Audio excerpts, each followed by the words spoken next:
दर्शक हो नमस्कार. दर्शक हो, राजमुद्राच्या समाजमुद्रा या विशेष सत्रामध्ये मी डॉक्टर सुजित येवलीकर आपलं सहर्ष स्वागत करीत आहे.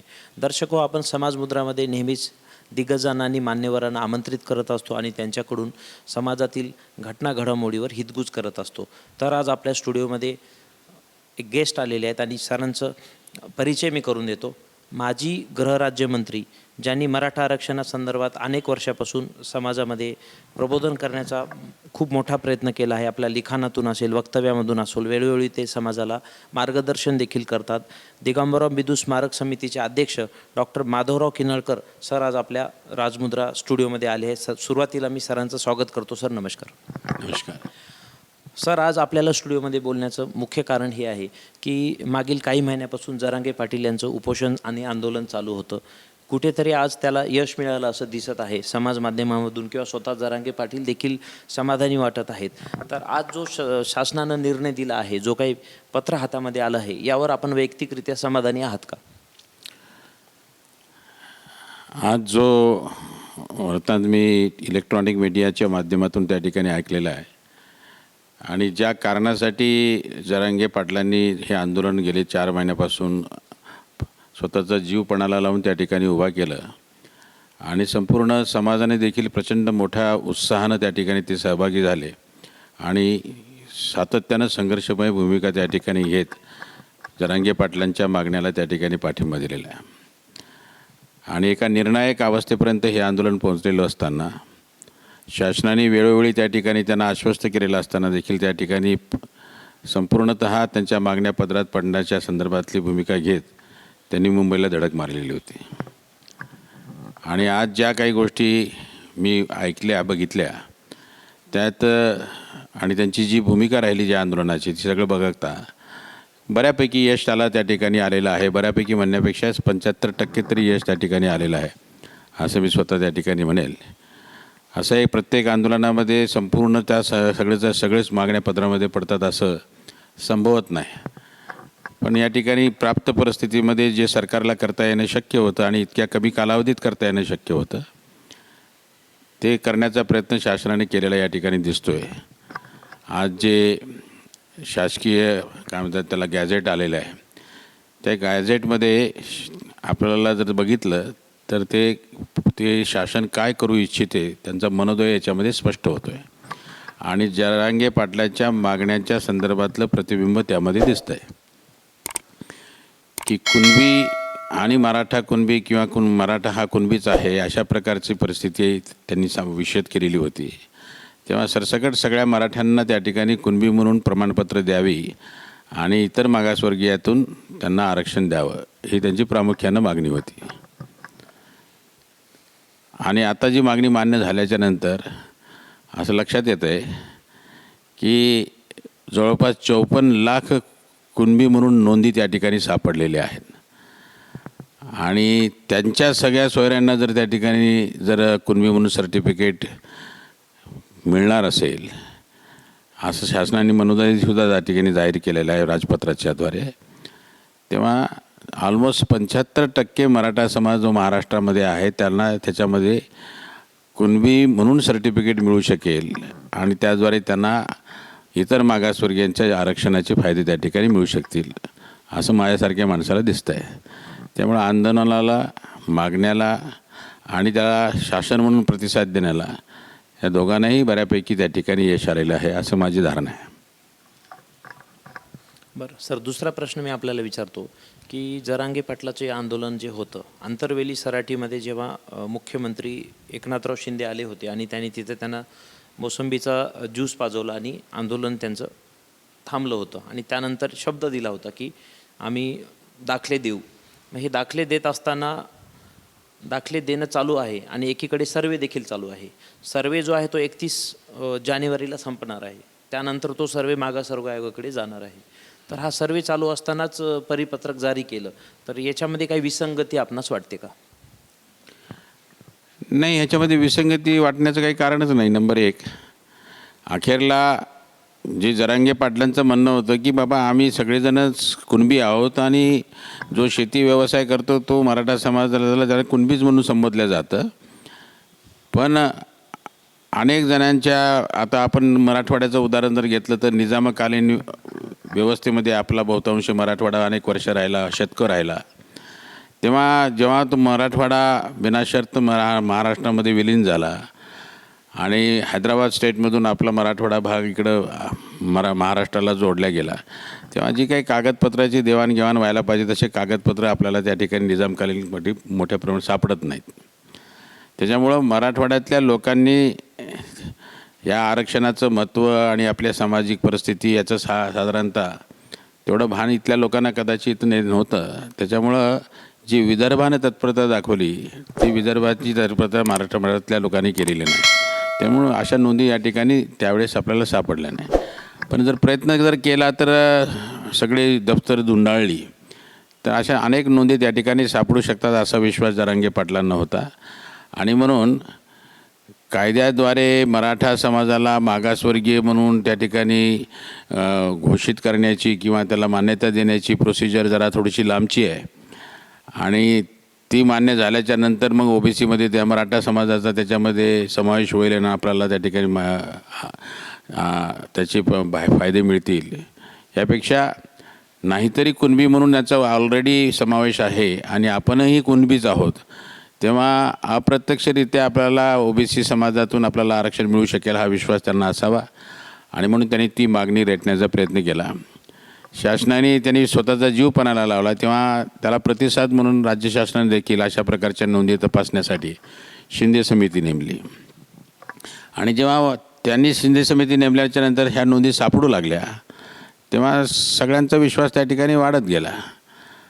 आणि आज मितीला 54 लाख जर समजा त्या ठिकाणी नोंदी सापडत असतील, म्हणजे याचा अर्थ दुसरा काढायचा जर झाला तर 54 लाख लोकांच्या नोंदी असताना शासनाने आत्तापर्यंत त्या 54 लाख लोकांना कुणबी म्हणून संबोधून त्यांना OBC मधून त्यांना आरक्षणाचे सगळे लाभ मिळायला पाहिजे होते, ते आज त्या का दिले नाहीत असा त्याचा अर्थ होतो.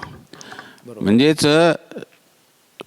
जबाबदारीनं त्या ठिकाणी ज्या हेतूनं का आरक्षणाचा कायदा केलेला होता तो त्या समाजाला त्याचा फायदा मिळवून देण्यासाठी होता. ते जर कदाचित त्याच वेळेस झालं असतं तर मराठा समाज आजच्या घडीला तितका मागासलेला दिसला नसता.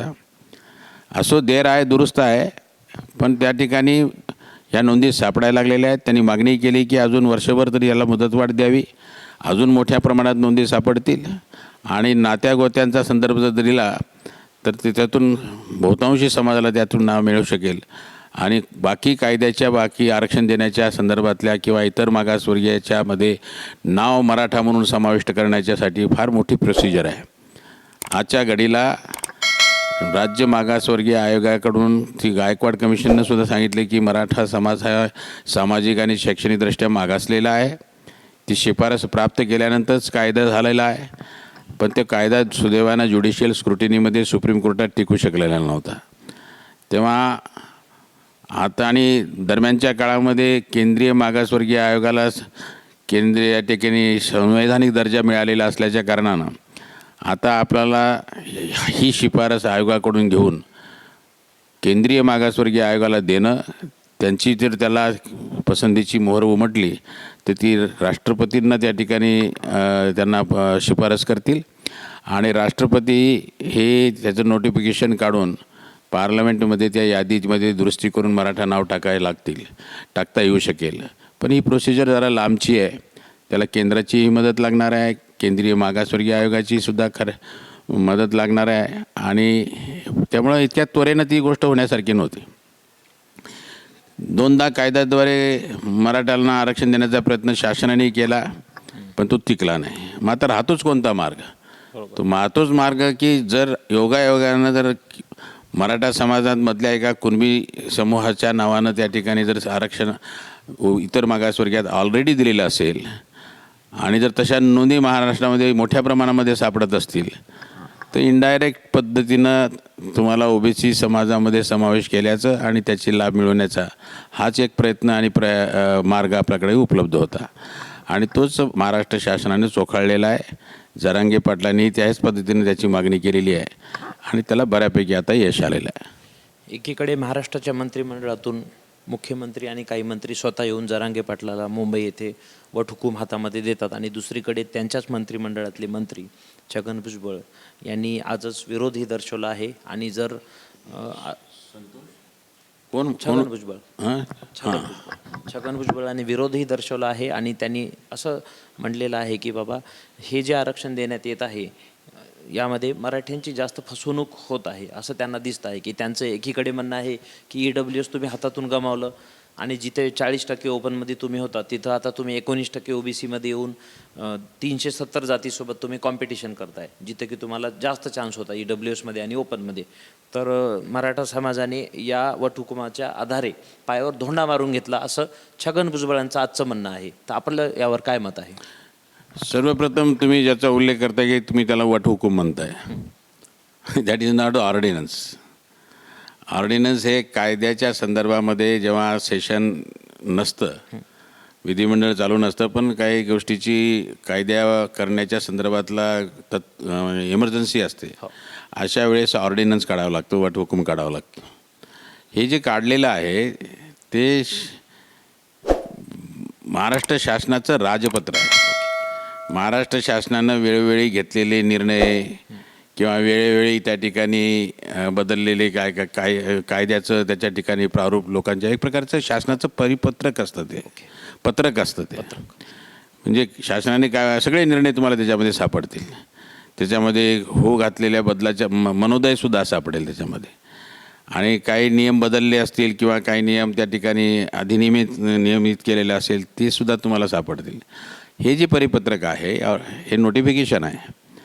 ह्या नोटिफिकेशनमध्ये जे जरांगे पाटलांची मागणी त्याच्यामध्ये आपल्याला प्रतिबिंबित होताना दिसते आहे. आता मला सांगा, शासन नावाच्या व्यवस्थेने एखाद्या आंदोलकांना त्या ठिकाणी एखादं प्रॉमिस द्यायचं ठरलं तर ते कशा प्रकारे द्यावं? तर ते अशाच प्रकारे देता येऊ शकतं. आणि ते देत असताना आपण ज्या कुणबी सर्टिफिकेटचं किंवा बाकीच्या इतर मागासवर्गीयांचा समावेश ज्या यादीमध्ये आहे त्यांना त्या सर्टिफिकेटचं वितरण करत असताना एक विवेक्षित प्रणाली घालून दिलेली असते की या मार्गानं या पद्धतीनंच तुम्हाला जावं लागेल. त्यासाठी एक अधिनियमसुद्धा म्हणजे कायदा तयार केलेला आहे. त्या कायद्याच्या अंतर्गत आपल्याला काही नियम तयार केलेले आहेत. त्या नियमामध्ये त्यांना आता काही बदल करायचे जे की जरांगे पाटलांनी सांगितलेले आहेत.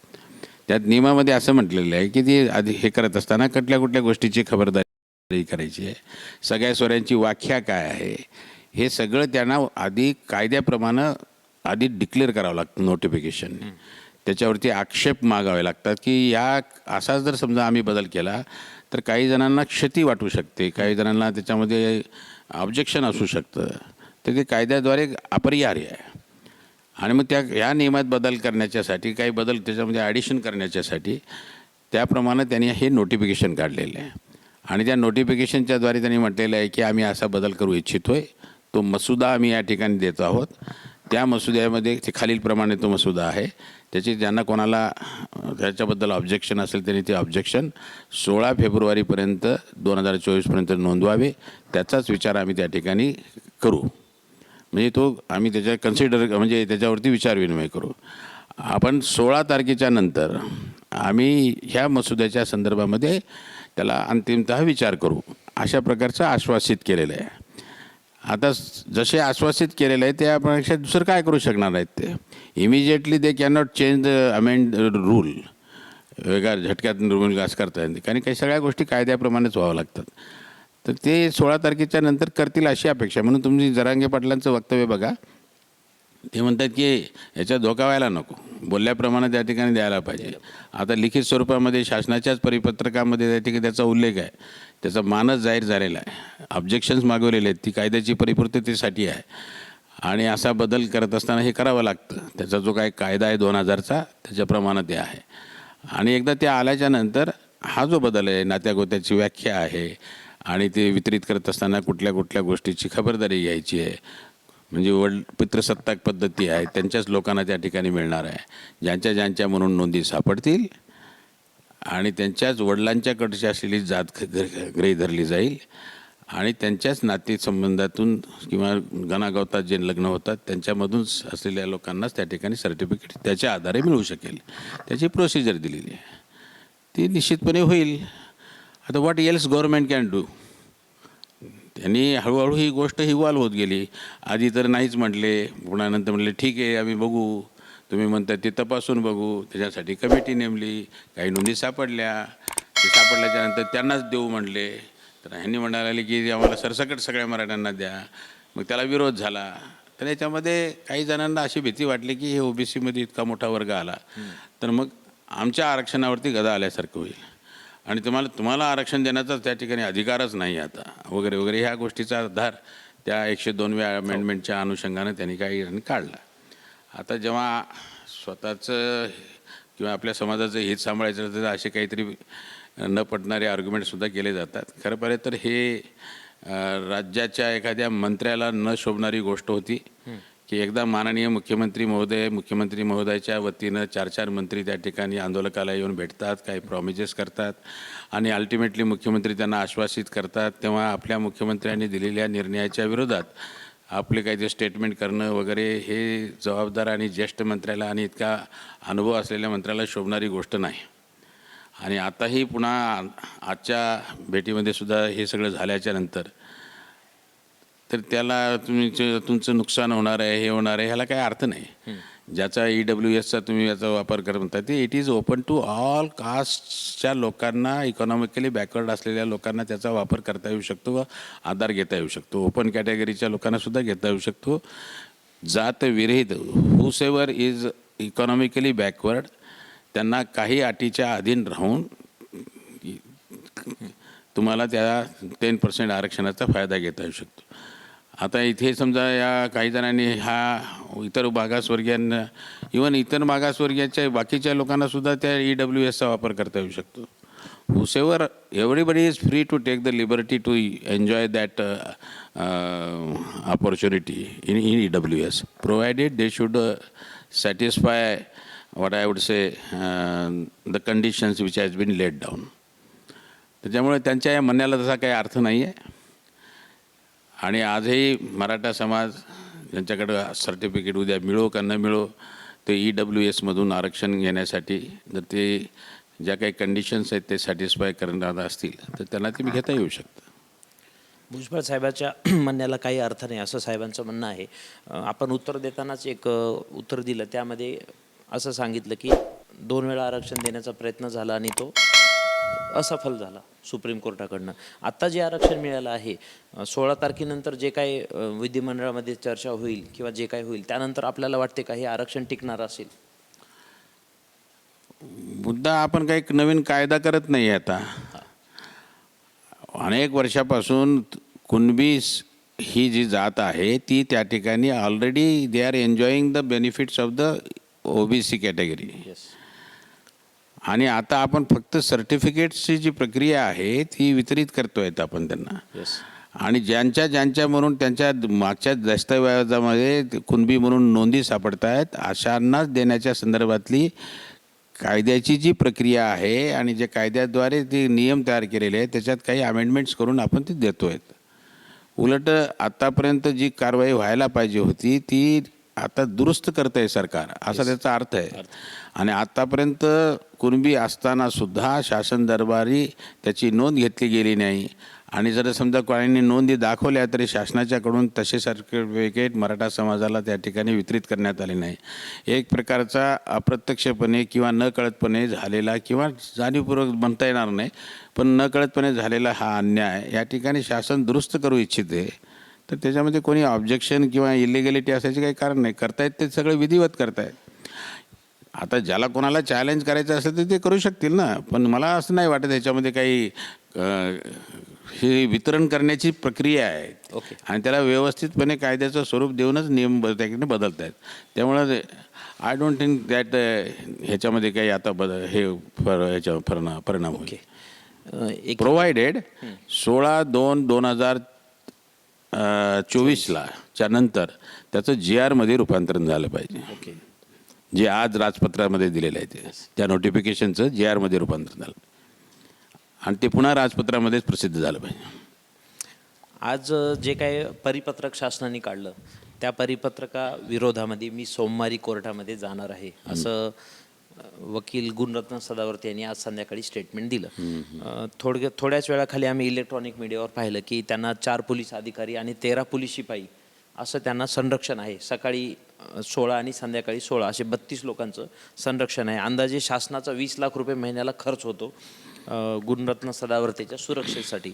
एकीकडे सरकार जरांगेला आरक्षण देण्यासाठी परिपत्रकही देतं आणि एकीकडे त्यांना संरक्षणही देतं. तर ही दुटप्पी भूमिका राज्य शासनाची आपणास वाटते का?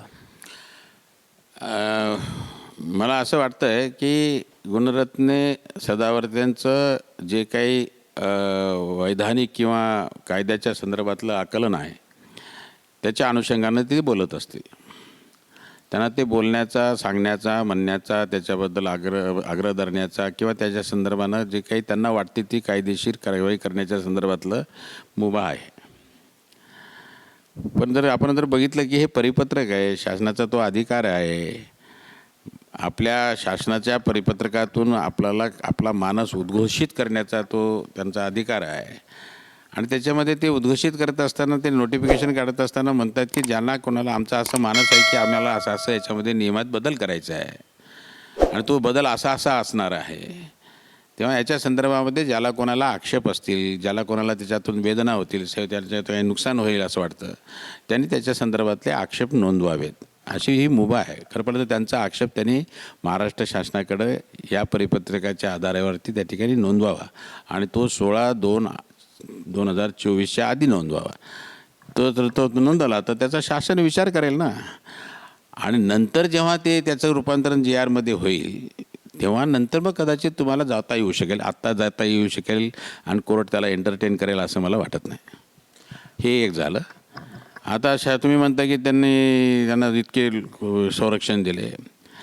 असं आहे की आज मोठ्या प्रमाणामध्ये जे काही आंदोलकांनी इतके वर्ष मेहनत घेतली त्यांचा एक आनंदाचा क्षण आहे. अशा वेळेस कुणी त्याच्यामध्ये असं बोलून, जरी त्यांचं उद्दिष्ट काही चुकीचं नसेल, सगळं काही व्यवस्थित व्हावं, वैधानिक व्हावं असं वाटत असेल, तर थोडीशी जरा निगेटिव्ह भूमिका मांडली असेल तर एखाद्या वेळेस प्रक्षोभक अशा प्रकारची कृती एखाद्याकडून होऊ शकते. आणि म्हणून शासनाचंही काम आहे की त्यांना संरक्षण देणं, त्यांना लिबर्टी असणं.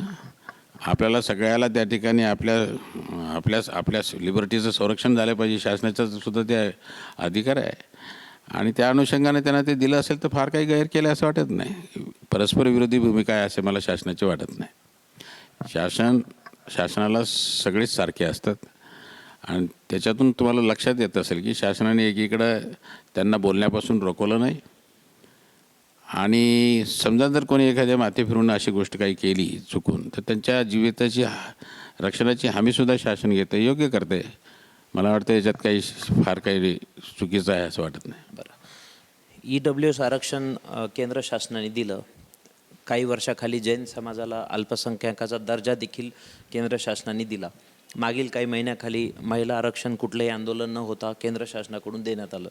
केंद्रामध्ये अनेक खासदार मराठा आरक्षणावर बोलतात. मग कुठेतरी केंद्र सरकार मराठा आरक्षणाच्या बाबतीमध्ये पॉझिटिव्ह दिसत नाही. आपल्याला काय वाटते? राज्य शासनाच्या अखत्यारीमध्ये कायदा करून मराठा समाजाला इतर मागासवर्गीयाच्या संदर्भात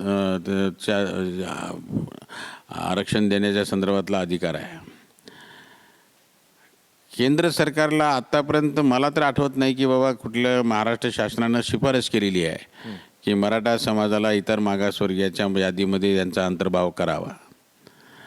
I think the first time ever in the history की गायकवाड कमिशनच्याकडून तशा प्रकारचे की मराठा समाज हा इतर मागासलेला आहे शैक्षणिक आणि सामाजिकदृष्ट्या, हे पहिल्यांदा सत्यापित करण्याचा प्रयत्न झाला.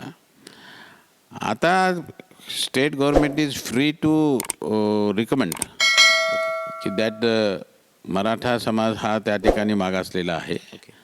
आणि ते आताही त्यांनी जर केलं तर केंद्र त्याच्याबद्दल तेव्हा विचार करेल. Of its own why should it do. आणि त्यासाठी आता आपण आयोगही नेमलेले आहेत ना.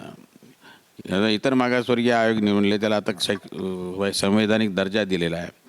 हा संवैधानिक दर्जा दिल्यानंतर त्याचं आयोगाचं काम काय आहे की समाजामध्ये प्रत्येक राज्यामध्ये कुठल्या कुठल्या समाज घटक त्या ठिकाणी इतर मागासवर्गीय ह्याच्यामध्ये मोडतात, त्यांच्या संवेदना जाणून घेणं, त्यांच्या अडचणी जाणून घेणं, त्यांच्या अडचणीचं निराकरण करणं, हे खरं पाहिलं तर त्यांचं काम आहे.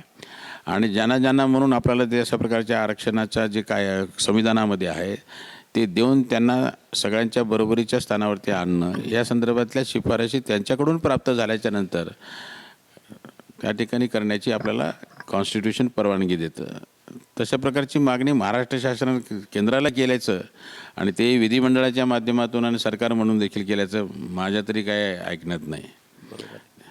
ते जर दिलं तर केंद्र लक्षातच घेईल.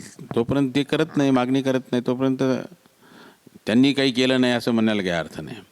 तर सर, आजचा जो निर्णय आलेला आहे तो निर्णय पाहता ज्यांच्या कुणबी नोंदी आहेत त्यांना प्रमाणपत्र देऊ अशी ग्वाही सरकारने आज दिलेली आहे आणि त्यावर जरांगे पाटील आणि समस्त महाराष्ट्र समाधानी आहे. परंतु ज्यांच्याकडे 1967च्या आधीच्या नोंदीच नाही आहेत अशा मराठा समाजाचं काय होईल, आपल्याला काय वाटतं? एक गोष्ट अशी आहे की आता जे परिपत्रक आहे त्याच्यामध्ये आणि जे जरांगे पाटलांनी सांगितलं आहे, मुख्यमंत्र्यांनी शासनाच्याकडून आलेली माहिती जी सांगितलेली आहे की 54 लाख लोकांच्या नोंदी सापडलेल्या. हे एवढं निश्चित आहे की 54 लाख लोकांना कुणबी सर्टिफिकेट मिळेल आता, त्याच्यात तर काय अडचण नाही. येस. आता त्याचे जे शासनाने किंवा मान्य केलेले त्या परिपत्रकामध्ये सगळे सोयरे कोणी असतील तर त्यांनासुद्धा जर त्यांनी मागितले तर त्यांना कुणबी सर्टिफिकेट ती बाकी त्या मसुद्यामध्ये ज्या गोष्टी म्हटलेल्या आहेत त्याची पूर्तता जर झाली असेल तर त्यांनाही मिळून जाईल. For a matter of discussion आपण असं लक्षात घेऊ की फक्त नोंदी असणाऱ्यांनीच त्याची ते त्या ठिकाणी सर्टिफिकेट घेतले आणि बाकी नातेवाईक असतानासुद्धा त्यांनी त्या समजा सर्टिफिकेटची मागणी केली नाही तर त्यांना मिळण्याचा विषय नाही. They will have to ask ना. मग ते तर मराठीच आहेत आणि कुणबी सर्टिफिकेट घेण्याची संधी असतानासुद्धा ती समजा जर घेतली जाणार नाहीत आणि गायकवाड कमिशनने म्हटलेले आहे आता 3 आताच्या आयोगाने सुद्धा जवळपास त्यांचा तो शासनाचा प्रयास आहे की ते इतर मागासवर्गीयच आहेत.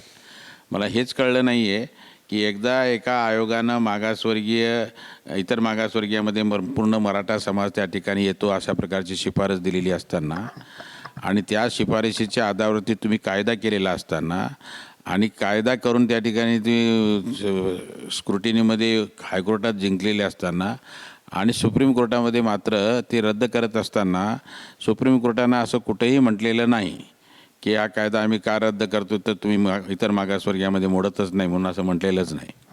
तेव्हा तुम्ही इतर मागासवर्गीय आहे ते ऑलरेडी आहे तर what else you are going to prove it with the another आयोग. Anyway whatsoever it may be, पण आजच्या घडीला तर ते इतर मागासवर्गीयामध्ये मोडतात. ओके. आणि इथंच मागासवर्गीय मोडतात तर तुम्हाला त्यांनाही द्यावंच लागेल ना. त्यांना सरळ सरळ मराठा हे नाव इतर मागासवर्गीयामध्ये आहे असं आयोगाने शिफारस केलेली असल्याकारणानं केंद्राच्या कॉन्स्टिट्युशनल अधिकार आता प्राप्त झालेल्या इतर मागासवर्गीयाकडे राज्य शासन म्हणून शिफारस करावी लागेल का ती केलीच पाहिजे आणि ती केल्याच्या नंतर त्या आधारावरती राष्ट्रपती केंद्राला मदत करावी लागेल. राष्ट्रपतीच्या द्वारे ती परिपत्रक काढावे लागेल आणि त्याच्या यादीमध्ये मराठा समाजाचं इतर ओबीसीमधून नाव टाकावं लागेल. ती मान्यता मिळाल्याच्या नंतर ज्यांनी घेतले नाही त्यांना डायरेक्ट ओबीसी म्हणून त्याच्यातून मिळायला मिळेल आणि ज्यांनी घेतल्यात नोंदी ज्यांना आताही मिळते कुणबी म्हणून त्यात काही ॲडिशनल भर पडेल त्या बाकीच्यांना त्याच्यातून मिळेल. तेव्हा ही प्रोसेस इथं नाही थांबणार.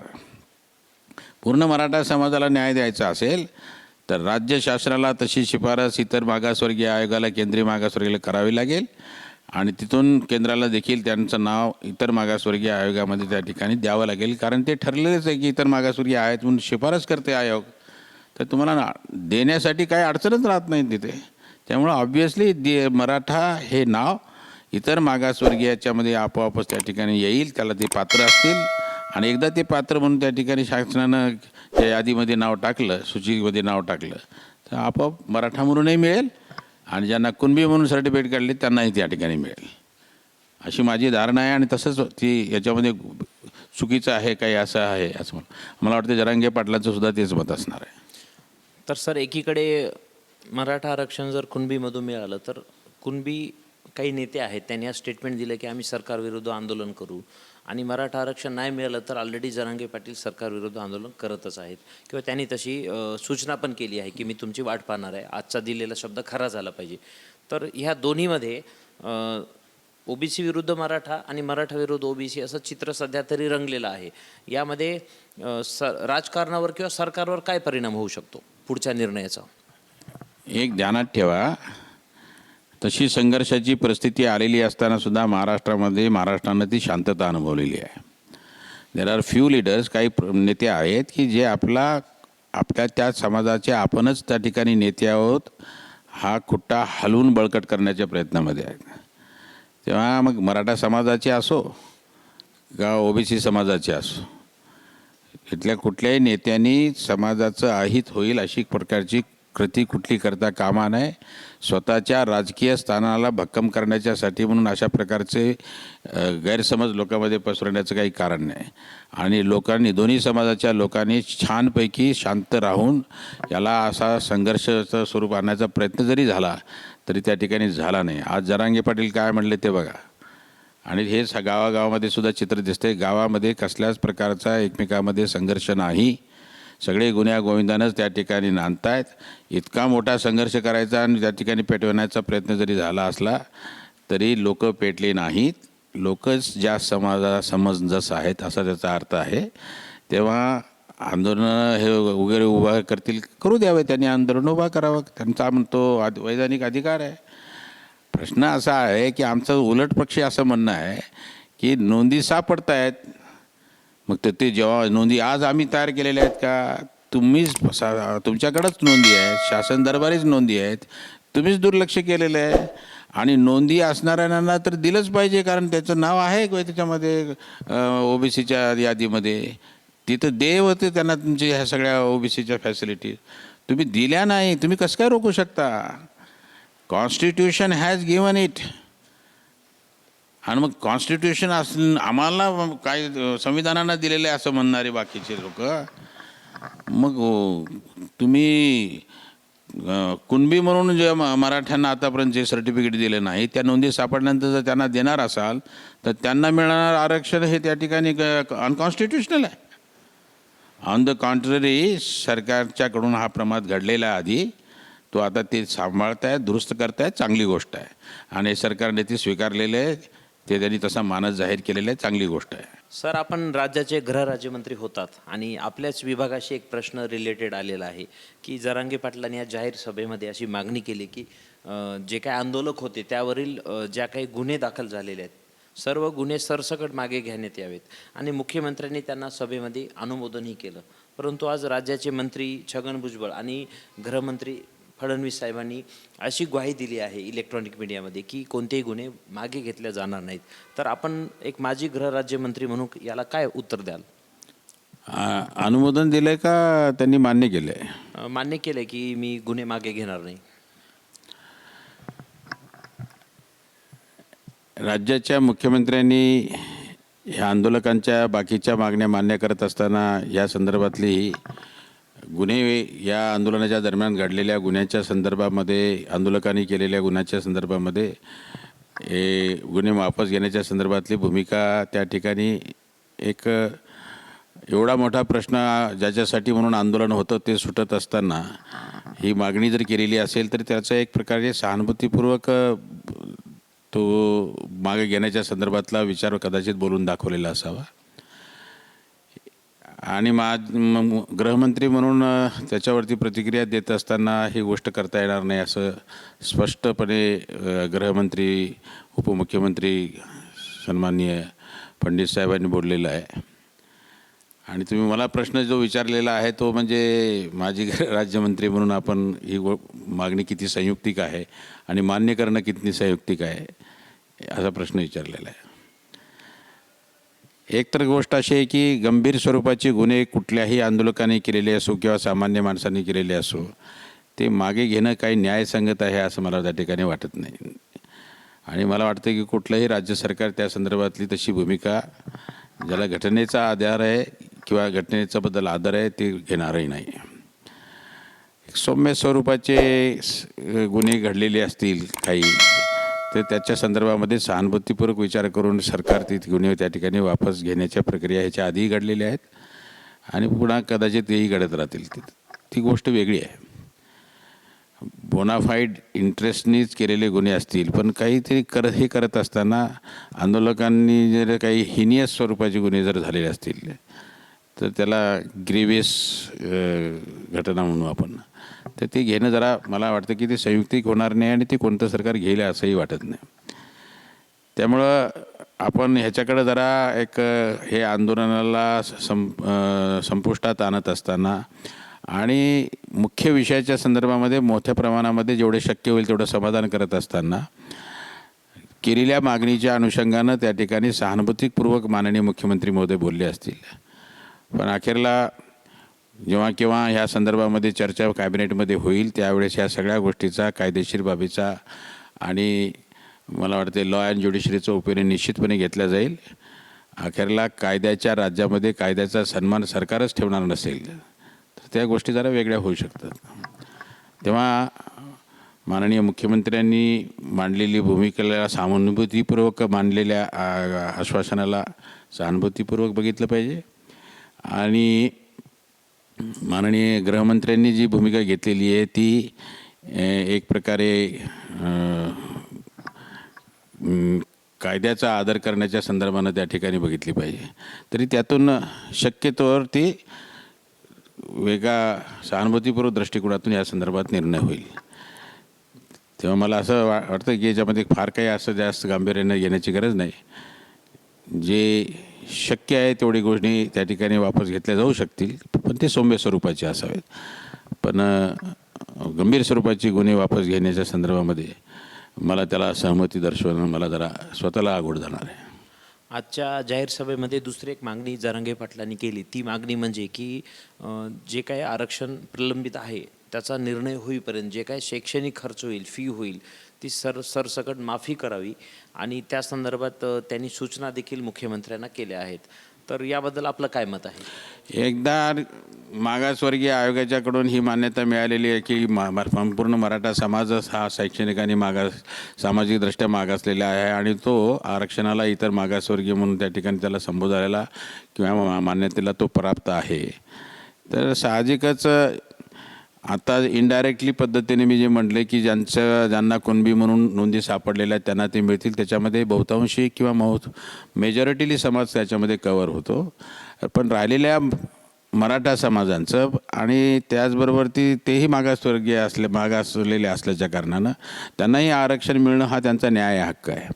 त्यामुळे शासनाने वेळोवेळी सांगितलेलं आहे की आता जे क्युरेटिव्ह पिटिशन आपण दाखल केलेलं आहे त्या क्युरेटिव्ह पिटिशन हे सुप्रीम कोर्टानं मान्य केलेलं आहे त्याच्यावरती हिअरिंग घेऊन निर्णय देण्याचा. ते येणाऱ्या काही मला वाटते आठवड्या 2 आठवड्यामध्ये त्या संदर्भातला निर्णय होईल.